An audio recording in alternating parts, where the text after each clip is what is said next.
ದಯವಿಟ್ಟು ಚಾನೆಲ್ಗೆ ಚಂದಾದಾರರಾಗಿ. ನಿಫ್ಟಿ 50 ಗುರುವಾರ ಮೇ 29, 2025 ನನ್ನ ವ್ಯಾಪಾರ ತಂತ್ರ. ನಾನು ಖರೀದಿಸುತ್ತೇನೆ ದೀರ್ಘ ತಂತ್ರ. 24,750ಕ್ಕಿಂತ ಹೆಚ್ಚು ಖರೀದಿಸಿ.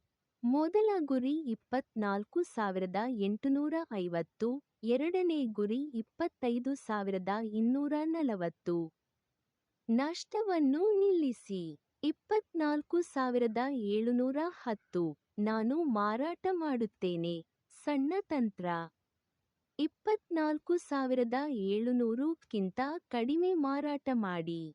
ಮೊದಲ ಗುರಿ 24,610, ಎರಡನೇ ಗುರಿ 24,520, ಮೂರನೇ ಗುರಿ 24,350. ನಷ್ಟವನ್ನು ನಿಲ್ಲಿಸಿ. 24,740 ಹಕ್ಕು ನಿರಾಕರಣೆ.